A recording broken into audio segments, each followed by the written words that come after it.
Arnaud, tu penses qu'il a été aussi rattrapé par l'événement, Musetti?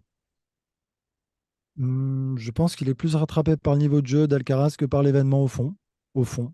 Voilà, je pense que c'est là où on, on espère à chaque fois plus d'adversité quand on a un bon joueur, très bon joueur, qui arrive face à Alcaraz, mais je ne sais pas si on mesure, enfin, si on commence à mesurer la force, la puissance, la justesse, la force de caractère aussi, parce que en fait, je pense qu'Alcaraz, sur ce match, il sait que tout le monde se dit un peu comme nous. C'est un match test avec un vrai terrien capable de très très bien jouer.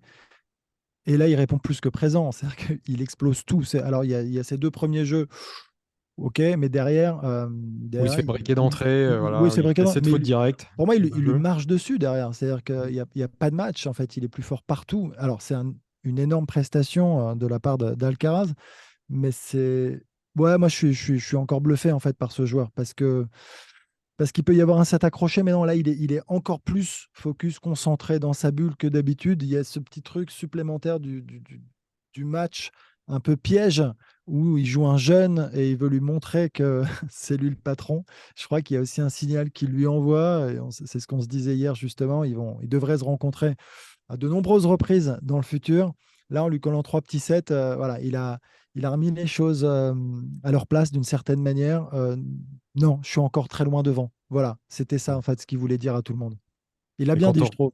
et quand on regarde les statistiques, c'est vrai que c'est assez impressionnant, hein. 73% de première balle, 42 coups gagnants pour 26 fautes directes, 7 balles de break gagnées sur 14, 20 amortis aussi. On peut aussi rajouter les amortis parce que Dieu sait qu'il a fait varier son jeu encore une fois. Carlos, qu'est-ce qui manque en fait à l'Italien pour pouvoir rivaliser, pour pouvoir répondre à tout ça, Bah, à votre avis? énormément de choses sur ce match, mais d'abord, je pense quand même un petit peu de vécu aussi. C'est-à-dire que, encore une fois, lui, c'était son premier gros test en Grand Chelem depuis 2 ans dans un match de cette envergure. Alcaraz, bon, bah, il commence à être vraiment rompu à l'exercice. Et puis, je pense quand même qu'il y a aussi une part d'intelligence tactique aujourd'hui. C'est-à-dire, Musetti, il a des armes quand même. C'est quand même, y compris euh, potentiellement contre Alcaraz sur terre battue, mais il faut qu'il joue vraiment autrement que ça.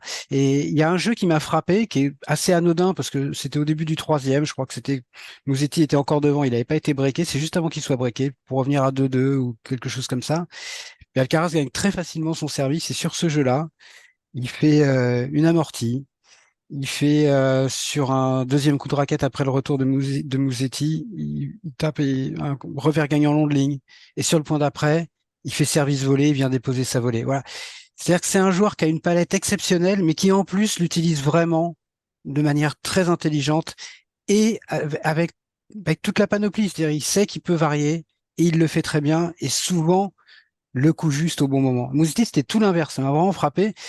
Et il s'est quand même très très souvent trompé. Mais bon, je pense que c'est quand même une petite déception pour moi qu'il n'y ait pas eu de match parce que sur ce qu'avait montré Musetti vraiment depuis le début de la semaine, mais ça effectivement, je pense que ça vient quand même énormément de Carlos Alcaraz, qui lui a fait comprendre très vite. T'en avais parlé hier, Arnaud d'ailleurs. Je te rends hommage. Tu avais dit comment il va réagir s'il se fait breaker très vite, qu'il sent que ça part mal. Alors là, en l'occurrence, c'est lui qui a breaké d'entrée pour mener 2-0, mais derrière, il a perdu 7 jeux sur 8.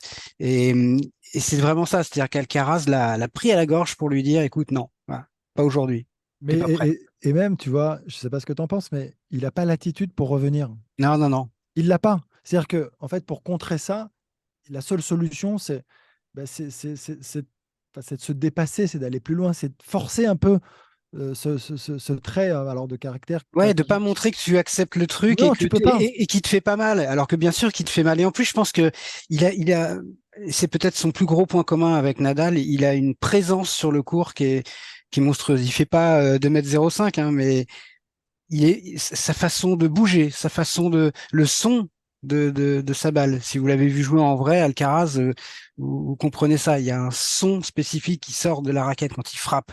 Et tout ça, ça en impose à l'adversaire presque avant que le match commence finalement. Donc c'était beaucoup trop pour Musetti aujourd'hui, tout ça.